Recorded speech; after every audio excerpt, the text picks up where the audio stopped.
그리고 안철수는 뭐 과정이 어떻게 됐든 바른정당하고 합당해서 그 새로운 껍데기를 만들어 놓으면은 그동안에 있었던 분란들은 자동적으로 해소가 된다고 믿는 걸까요? 만약에 안철수가 대통령이었다면 이런 식으로 일처리 할 거 아니야. 이게 유신과 뭐가 달라요? 유신. 박근혜인데. 체육관 선거하고도 똑같은 거잖아요. 자, 국민의당 이야기를 잠깐 하겠습니다. 참 재밌어요. 국민의당 지금 이 사태는 뭐랄까 상상을 초월하는 아니 미친 거예요. 이야기 좀 꺼내고요. 예, 꺼내십시오. 네, 국민의당의 그 온라인상의 통합, 정확히 말하면 통합은 너무 긍정적인 의미예요. 합당 찬성이냐 반대냐 이 투표를 했는데 결론적으로 투표율이 23% 나왔습니다. 어쨌든 33.3% 안 된 거죠. 안 됐는데 한쪽에서는 찬성이 74.6이고 반대가 25.4니까 압도적으로 안철수 대표의 안과 안철수 대표를 재신임했다 이렇게 얘기하고 그거는 안철수의 말이잖아요. 국민의당 당원들의 압도적인 지지로 재신임 통과됐다고. 그래서 통합이 아니라 하여튼 합당을 추진하겠다고 발표했죠. 그런데 전 당원으로 봤을 때는 17.2%밖에 득표하지 못한 거다. 그러니까 당원들이 거기에 대해서 반대를 한 거라 안철수는 재신임 받지 못한 거다, 불신임한 거다 이렇게 이야기하는 보통 거예요. 정상적인 사람이면 당원들이 비토를 놨구나. 투표율이 이 정도밖에 안 되는 거면 투표를 꼭 해야 될 사람만 한 거잖아요. 그러니까 반대하는 사람들은 투표도 하지 말자 이랬었잖아요. 나머지는 그냥 투표 자체에 대해서 비토를 놨다고 받아들여야 되는데 정치인들이 어쩔 수 없죠. 좋은 숫자가 나오면 어떻게든 확대 해석해서 활용을 해야 되기 때문에 74%의 압도적인 지지로 재신임을 받았다고 기분 좋겠네요. 그 전에 그것도 있었잖아요. 창당할 때 당빈 내가 다 냈어. 다른 사람들한테 안 이자까지 받았어. 그래서 받았다는데요? 네, 다 가져갔죠. 이제 자기가 정말 이건 국민의당은 내 자식이야, 내 당이야라고 말한 그 유치함과 함께 지금 국민의당에 있는 대다수 국회의원들은 속이 터져버릴지도 모르겠어. 이건 약간 좀 한맺힐만 해요. 근데 더군다나 이게 이렇게 돼. 지금 전당대회 의장이 이상돈 의원인데 대표적으로 안철수 깍이잖아요. 네. 안 까. 네. 그래서 나는 전당대회에서 그걸 개최할 생각이 없다? 이렇게 하고 있는데 또 안이 나왔어요. 이게 당헌 당규에 나와 있는 거라서. 온라인으로 할 수도 있다. 전당대회를. 그러니까 안철수의 이 사고방식이 진짜 좀 아무리 이해를 해주려고 해도 좀 받아들이기 힘든 게 보통 이게 정치 철학에 이런 게 있죠. 형식이 내용을 규정한다라는 말이 있잖아요. 이 형식을 제대로 갖춰질 때 그 내용도 인정받을 수 있다. 뭐 이렇게 현실적으로 해석을 하는 건데 그 말에 따르면 설문조사라는 형식을 갖췄기 때문에 그 내용이 74%의 압도적인 지지라고 억지로 해석을 하는 거예요. 그런 식으로 치면은 전당대회도 정확한 형식을 갖췄을 때 자기한테 실질적으로 정당화되는 거거든요. 근데 전당대회는 형식은 상관없고 내용만 당원들이 있으면 전당대회 따위의 형식은 상관없다라는 식으로 또 뒤집어서 주장을 하고 있단 말이죠. 이게 어떻게 받아들여야 될지 정말 힘든 사람이에요. 자, 말 더듬지 마시고 잘 받아들이세요. 민주주의는 사실은 두 가지가 있습니다. 이 사람들이 민주주의를 하려고 하면 첫 번째는 절차로서의 민주주의를 밟아야 되고요. 두 번째는 내용으로서의 민주주의거든요. 그런데 이 내용으로서까지 바라지는 않아도 최소한 민주주의 국가에서 밥 벌어먹고 사는 정치인과 정당이라면 절차는 민주적으로 지켜야 돼요. 그런데 이 사람들은 23%의 투표율을 갖고 있는 4분의 1도 안 나왔지. 예, 4분의 1도 안 나온 투표율로 의사결정을 하겠다라고 이야기하면 이건 이미 절차로서도 물 건너간 거예요. 만약에 안철수가 대통령이었다면 이런 식으로 일처리 할 거 아니야. 이게 유신과 뭐가 달라요? 유신. 박근혜인데. 체육관 선거하고도 똑같은 거잖아요. 근데 지금 전당대회도 온라인으로 할 수도 있다. 왜냐면은 전당대회 의장도 부의장도 다 합당 반대파야. 근데 지금 박지원 의원 언론 인터뷰 보니까 온라인 전당대회도 그 개회 뭐 이런 거를 의장이 직접 해야 된대요. 선언을 해야 된대요. 네. 그러면 이제 못하는 거지. 이게 안철수 입장에서 여기서 이제 막히네. 왜 그러냐면 뭐 이상돈을 다 납치에다가 며칠 동안 가둬둘 수도 없고. 이거 굉장히 좀 골 때리는 상황이고 그렇게 반대가 심하면 무슨 또 법을 어떻게 또 자의적으로 해석해가지고 의장의 무슨 이런 것도 필요 없어 이렇게 또 주장을 할 수도 있어요. 이 사람들 보면 지금 이 자체가 그런 거잖아요. 33.3%가 넘지 못하면 투표로서 의미를 갖지 못한다는 거를 또 다른 식으로 해석해가지고 이렇게 밀어붙이는 거 보면 이제 정말 재밌어지는 상황이 왔어요. 안철수가 점점 나락으로 빠져가는 대표적인 모습 보고 있는 거거든요. 그리고 안철수는 뭐 과정이 어떻게 됐든 바른정당하고 합당해서 그 새로운 껍데기를 만들어 놓으면은 그동안에 있었던 분란들은 자동적으로 해소가 된다고 믿는 걸까요? 저는 그런 사고방식 자체가 좀 어떻게 좀 이해를 해주고 싶고 그냥 추론상 그냥 나는 동의는 못하지만 이런 식으로 생각하겠구나라고 이해를 하려고 해도 도저히 납득이 안 되는 거예요. 이해하지 마요. 이해하게 되면은 저도 안철수처럼 되는 거예요? 이게 1월 달에 지금 두 당이 전당대회가 열릴 가능성이 높다고 하는데 이상돈 위원장이 하던 안 하던을 떠나서 이번에는 열리기는 하는데 아마도 옛날에 용팔이 사건과 같이 강목 든 애들이 뛰어들어서 뭔가 깽판을 놓으면서 진행을 시키려고 하는 그런 게 나올까봐 사실은 걱정이 돼요. 그 용팔이 사건에 대해서 한번 설명을 해주실 수 있을까요? 정당 행사에서 반대파들을 제압하기 위해서 용팔이파라는 깡패들을 조직해서 강목 들고 들어와서 국회의원들을 팬 거예요.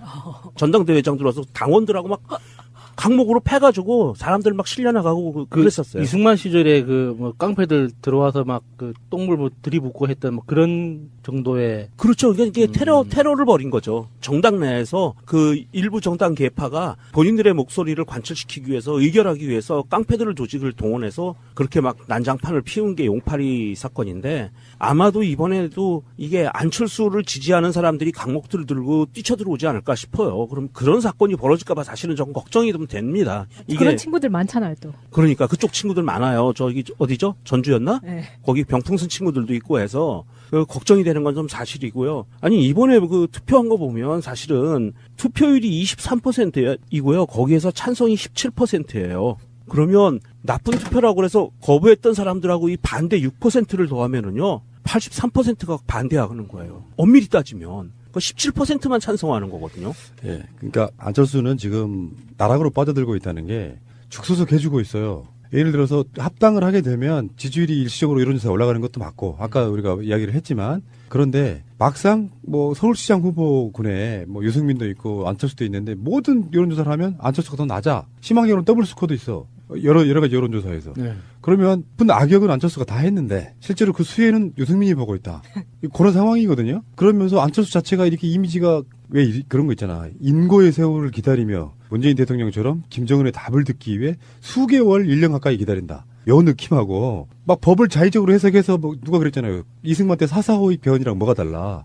지들 마음대로 해석해 버리는 거잖아요. 네. 이러면 안철수 자체가 만약에 뭐 이런 가정은 좀 별로 하기 쉽진 않은데 문재인 정부가 정치를 좀 잘 못한다거나 민심이 좀 멀어져서 대안이 될 수가 없어요. 그러니까 차라리 안 하는 것이 도움 될 때가 있어요. 정치적인 행보를.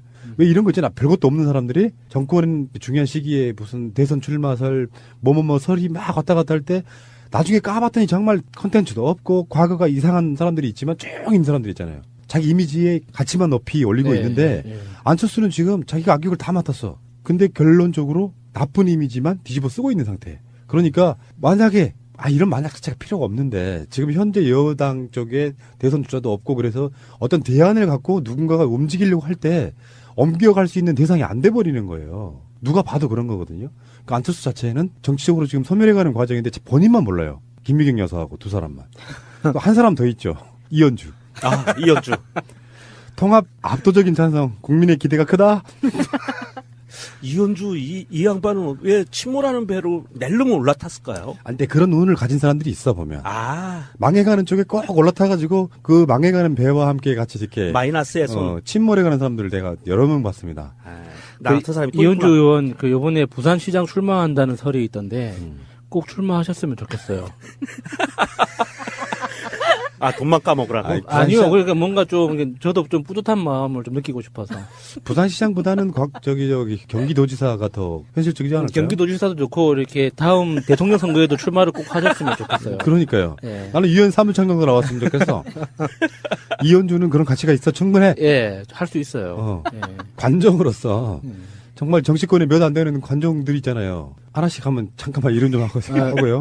라이언 유여해, 예. 뭐 정미홍, 그 전에 사실상의 원조 나경원, 네. 뭐 이현주 이 놀랍고 화려한 개파들 정말 그러니까 국민의 민심을 못 읽어서라기보다는 이현주가 한 발언이 압도적인 찬성으로 국민의 기대가 크다 이렇게 얘기했잖아요. 그 국민이 누군지는 모르겠지만 국민의당의 그 국민인가 보죠. 아니요, 국민의 국이 아니고 궁. 구한 사람들 국민의 기대가 크다 하는 게 너무 웃겨가지고 이렇게 여론몰이를 막 자기들끼리 이제 셀프로 자화자찬하면서 네. 해봐야 그게 흔히 말하면 차탄 속의 태풍처럼 전혀 영향력도 없고 뭔 뻔소리야. 그러니까 이럴 때 내가 아까 말씀드렸잖아요. 그냥 이현주가 가만히 있으면 잊혀져 간다니까. 꼭 그 사이에 말도 안 되는 말을 툭 섞어가지고 관심을 뚝 받아. 왜냐하면 또 언론들은 이런 사람들의 이야기를 좋아하고 댓글도 굉장히 악플이 많이 달리기 네, 때문에 이런 거 클릭수 많이 나오죠. 은근히 즐기잖아요, 사람들이. 네. 이현주는 또 그게 그렇게 언론으로부터 이용되는지도 몰라. 주변 사람들은 뭐 의원님 화이팅 이런 댓글을 달아주겠죠.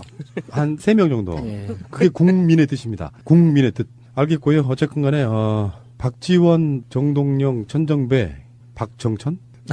또 사람 이름인 줄 알았네, 순간. 옛날에 왜 그 천신정도 예, 있었고 예, 뭐 많이 있었잖아요. 예. 그렇게 이름 붙이는 거. 그리고 왜 옛날에 새누리당에도 젊은 사람들이 있었잖아. 남원정, 남경필, 원희룡, 정비영구 그래서 남원정도 있었고. 자, 어쨌건 국민의당의 안철수 씨는 이제 논평하기도 좀 부끄러울 정도예요. 아무것도 없어. 오기와 억지만 남았고요. 단호하게 지금 결의에 차 있는데 제가 2018년 새해맞이 특집 안철수에 대한 대예언을 한번 시전해 보겠습니다. 안철수 올해 안에 정치권에 사라진다. 6월 말 정도? 그렇지는 않을 것 같고 좀 버팅일 거예요. 왜냐하면 계속 자기 합리화를 시킬 거라고 봐요. 그러면 이거는 문재인 정부 집권 1년차 정도까지는 당연한 거 아니야라고 자기를 할 거라고 보는데 그럼 남북 정상회담 그 즈음에. 의외로 유승민에 의해서 벌어지지 않을까. 네. 그럴 확률이 가장 네. 높아요. 유승민 배신자론이 또 다시 그러면.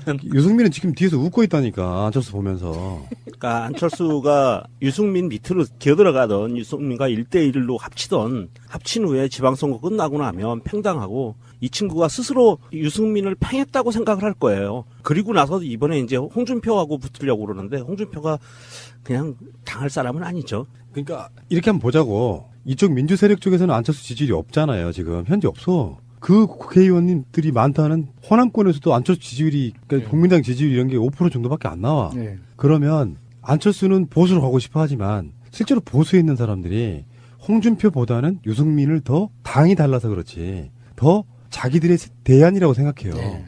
그러면 당연히 아까 전에도 말씀드렸지만 우리는 안철수가 MB 아바타인지 뭔지 이렇게 의심을 하고 있지만 일반 국민 정서 속에서는 그냥 민주 세력의 일부일 뿐이에요. 누가 봐도. 그 사람들 입장에서는 적자라고 생각하지 않는다고요. 그러면 그쪽으로 넘어갔을 때 지지율을 만약에 지방선거에서 2위 나는 그런 전략으로 가서 보수의 대안이 되겠다고 가지만 실제로는 누가 봐도 그렇잖아요. 말투나 말하는 거. 대선 토론 때 보면 안철수는 정말 첫인 같고 그 유승민은 나름대로 굉장히 세련돼 보이는 측면이 있었잖아요. 그 스마트함이 안철수하고 비교가 되는데 그쪽으로 넘어가면 두 사람의 지지율 차이는 더 빠질 거라고 보거든요. 근데 안철수는 또 그럴 거 아니에요. 바른 국민당 통합하면 이 당도 내가 나왔다고 생각할 거 아니야. 5번째 아들이 되는 건가요? 그러면 거기에 대한 자기 스스로의 아집이랄까요?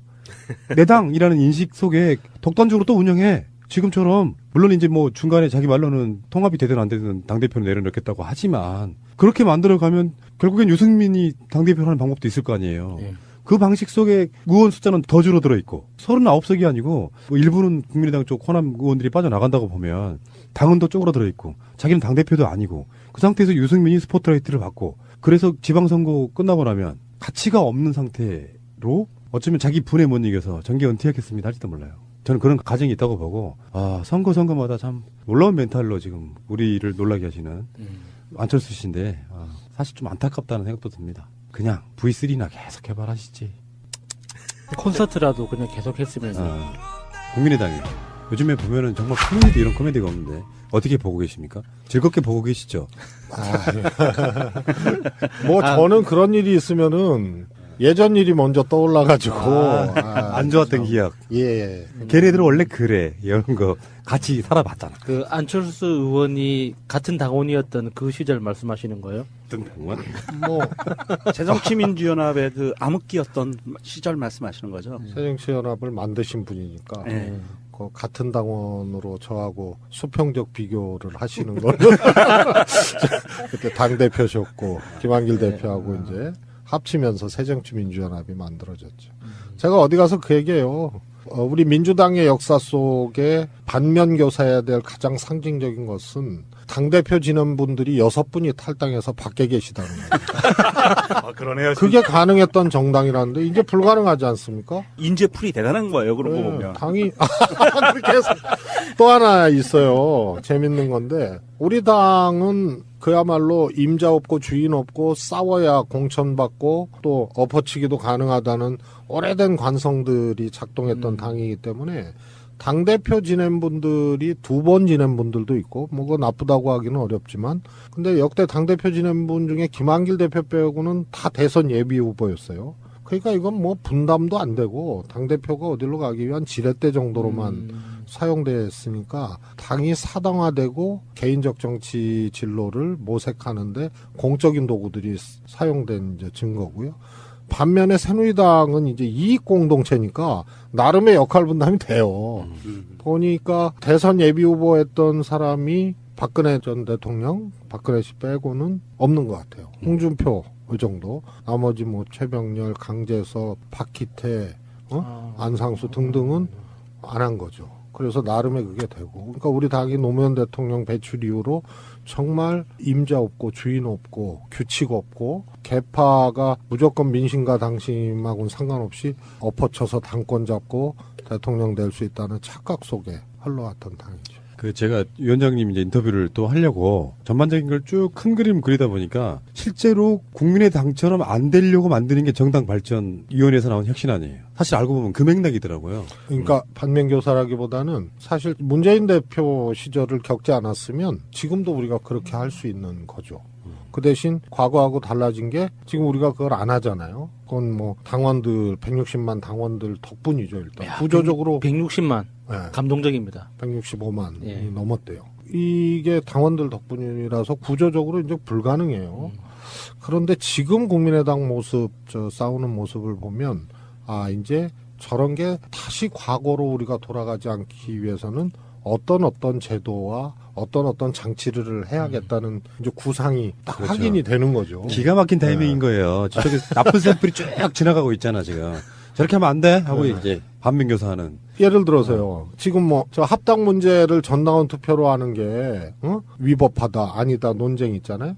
또 전당원 투표하더라도 3분의 1 넘어야 된다. 아니다. 괜찮다. 뭐 솔직히 룰이 없는 거예요. 그렇죠. 그래서 예. 이번 혁신안을 만약에 우리가 국민의당과 같은 사태가 오지도 않겠지만 온다고 했을 때 그것을 규정하는 규칙들이 있는 겁니다. 네. 그래서 전당원이 결정해야 될 거를 딱 특정을 해놨기 때문에 저기처럼 뭐 그냥 제도가 미비해가지고 아전인수격 해석해서 싸우고 상처가 깊어지고 이런 것들이 이제 필요 없는 거죠. 그래서 이 혁신안에 대한 뭐라 그럴까요? 시뮬레이션이 지금 현실에서 벌어지고 있는. 예. 덕분에 좀 잘 되고 있는. 하늘이 돋고 있는 거예요.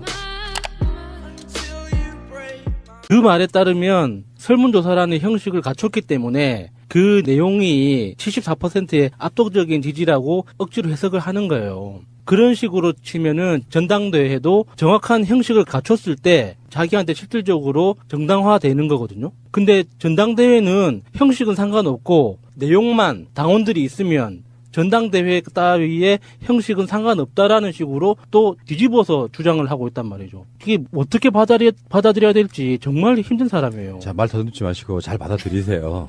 민주주의는 사실은 2가지가 있습니다. 이 사람들이 민주주의를 하려고 하면 첫 번째는 절차로서의 민주주의를 밟아야 되고요. 두 번째는 내용으로서의 민주주의거든요. 그런데 이 내용으로서까지 바라지는 않아도 최소한 민주주의 국가에서 밥 벌어먹고 사는 정치인과 정당이라면 절차는 민주적으로 지켜야 돼요. 그런데 이 사람들은 23%의 투표율을 갖고 있는 4분의 1도 안 나왔지. 4분의 1도 안 나온 투표율로 의사결정을 하겠다라고 이야기하면 이건 이미 절차로서도 물 건너간 거예요. 만약에 안철수가 대통령이었다면 이런 식으로 일처리 할 거 아니야. 이게 유신과 뭐가 달라요? 유신. 박근혜인데. 체육관 선거하고도 똑같은 거잖아요. 근데 지금 전당대회도 온라인으로 할 수도 있다. 왜냐면은 전당대회 의장도 부의장도 다 합당 반대파야. 근데 지금 박지원 옛날에 용팔이 사건과 같이 강목 든 애들이 뛰어들어서 뭔가 깽판을 놓으면서 진행을 시키려고 하는 그런 게 나올까봐 사실은 걱정이 돼요. 그 용팔이 사건에 대해서 한번 설명을 해주실 수 있을까요? 정당 행사에서 반대파들을 제압하기 위해서 용팔이파라는 깡패들을 조직해서 강목 들고 들어와서 국회의원들을 팬 거예요. 전당대회장 들어와서 당원들하고 막 강목으로 패가지고 사람들 막 실려나가고 그랬었어요. 이승만 시절에 뭐 깡패들 들어와서 막 그 똥물 뭐 들이붓고 했던 뭐 그런 정도의 그렇죠. 그러니까 이게 테러를 벌인 거죠. 정당 내에서 그 일부 정당 계파가 본인들의 목소리를 관철시키기 위해서 의결하기 위해서 깡패들을 조직을 동원해서 그렇게 막 난장판을 피운 게 용팔이 사건인데 아마도 이번에도 이게 안철수를 지지하는 사람들이 강목들을 들고 뛰쳐들어오지 않을까 싶어요. 그럼 그런 사건이 벌어질까봐 사실은 조금 걱정이 좀 됩니다. 이게 그런 친구들 많잖아요, 또. 그러니까 그쪽 친구들 많아요. 저기 어디죠? 전주였나? 네. 거기 병풍선 친구들도 있고 해서 걱정이 되는 건 좀 사실이고요. 아니 이번에 그 투표한 거 보면 사실은 투표율이 23%이고요. 거기에서 찬성이 17%예요. 그러면 나쁜 투표라고 해서 거부했던 사람들하고 이 반대 6%를 더하면은요. 83%가 반대하는 거예요. 엄밀히 따지면. 17%만 찬성하는 거거든요. 의원 언론 인터뷰 보니까 온라인 전당대회도 그 개회 뭐 이런 거를 의장이 직접 해야 된대요. 선언을 해야 된대요. 예. 그러면 이제 못하는 거지. 이게 안철수 입장에서 여기서 이제 막히네. 왜 그러냐면 뭐 이상돈을 다 납치에다가 며칠 동안 가둬둘 수도 없고. 이거 굉장히 좀 골 때리는 상황이고 그렇게 반대가 심하면 무슨 또 법을 어떻게 또 자의적으로 해석해가지고 의장의 무슨 이런 것도 필요 없어 이렇게 또 주장을 할 수도 있어요. 이 사람들 보면 지금 이 자체가 그런 거잖아요. 33.3%가 넘지 못하면 투표로서 의미를 갖지 못한다는 거를 또 다른 식으로 해석해가지고 이렇게 밀어붙이는 거 보면 이제 정말 재밌어지는 상황이 왔어요. 안철수가 점점 나락으로 빠져가는 대표적인 모습 보고 있는 거거든요. 그리고 안철수는 뭐 과정이 어떻게 됐든 바른정당하고 합당해서 그 새로운 껍데기를 만들어 놓으면은 그동안에 있었던 분란들은 자동적으로 해소가 된다고 믿는 걸까요? 저는 그런 사고방식 자체가 좀 어떻게 좀 이해를 해주고 싶고 그냥 추론상 그냥 나는 동의는 못하지만 이런 식으로 생각하겠구나 라고 이해를 하려고 해도 도저히 납득이 안 되는 거예요. 이해하지 마요. 이해하게 되면은 저도 안철수처럼 되는 거예요? 이게 1월 달에 지금 두 당이 전당대회가 열릴 가능성이 높다고 하는데 이상돈 위원장이 하던 안 하던을 떠나서 이번에는 열리기는 하는데 아마도 그리고 안철수는 뭐 과정이 어떻게 됐든 바른정당하고 합당해서 그 새로운 껍데기를 만들어 놓으면은 그동안에 있었던 분란들은 자동적으로 해소가 된다고 믿는 걸까요? 만약에 안철수가 대통령이었다면 이런 식으로 일처리 할 거 아니야. 이게 유신과 뭐가 달라요? 유신. 박근혜인데 체육관 선거하고도 똑같은 거잖아요. 자, 국민의당 이야기를 잠깐 하겠습니다. 참 재밌어요. 국민의당 지금 이 사태는 뭐랄까 상상을 초월하는 아니 미친 거예요. 이야기 좀 꺼내고요. 예, 꺼내십시오. 네, 국민의당의 그 온라인상의 통합, 정확히 말하면 통합은 너무 긍정적인 의미예요. 합당 찬성이냐 반대냐 이 투표를 했는데 결론적으로 투표율이 23% 나왔습니다. 어쨌든 33.3% 안 된 거죠. 안 됐는데 한쪽에서는 찬성이 74.6이고 반대가 25.4니까 압도적으로 안철수 대표의 안과 안철수 대표를 재신임했다 이렇게 얘기하고 그거는 안철수의 말이잖아요. 국민의당 당원들의 압도적인 지지로 재신임 통과됐다고. 그래서 통합이 아니라 하여튼 합당을 추진하겠다고 발표했죠. 그런데 전 당원으로 봤을 때는 17.2%밖에 득표하지 못한 거다. 그러니까 당원들이 거기에 대해서 반대를 한 거라 안철수는 재신임 받지 못한 거다, 불신임한 거다 이렇게 이야기하는 보통 거예요. 정상적인 사람이면 당원들이 비토를 놨구나. 투표율이 이 정도밖에 안 되는 거면 투표를 꼭 해야 될 사람만 한 거잖아요. 그러니까 반대하는 사람들은 투표도 하지 말자 이랬었잖아요. 나머지는 그냥 투표 자체에 대해서 비토를 놨다고 받아들여야 되는데 정치인들이 어쩔 수 없죠. 좋은 숫자가 나오면 어떻게든 확대 해석해서 활용을 해야 되기 때문에 74%의 압도적인 지지로 재신임을 받았다고 기분 좋겠네요. 그 전에 그것도 있었잖아요. 창당할 때 당빈 내가 다 냈어. 다른 사람들한테 안 이자까지 받았어. 이로서 받았다는데요? 네, 다 가져갔죠. 이제 자기가 정말 이건 국민의당은 내 자식이야, 내 당이야라고 말한 그 유치함과 함께 지금 국민의당에 있는 대다수 국회의원들은 속이 터져버릴지도 모르겠어. 이건 약간 좀 한맺힐만 해요. 근데 더군다나 이게 이렇게 돼. 지금 전당대회 의장이 이상돈 의원인데 대표적으로 안철수 깍이잖아요. 네. 안 까. 네. 그래서 나는 전당대회에서 그걸 개최할 생각이 없다? 이렇게 하고 있는데 또 안이 나왔어요. 이게 당헌 당규에 나와 있는 거라서. 온라인으로 할 수도 있다. 전당대회를. 그러니까 안철수의 이 사고방식이 진짜 좀 아무리 이해를 해주려고 해도 좀 받아들이기 힘든 게 보통 이게 정치 철학에 이런 게 있죠. 형식이 내용을 규정한다라는 말이 있잖아요. 형식을 제대로 갖춰질 때 그 내용도 인정받을 수 있다, 뭐 이렇게 현실적으로 해석을 하는 건데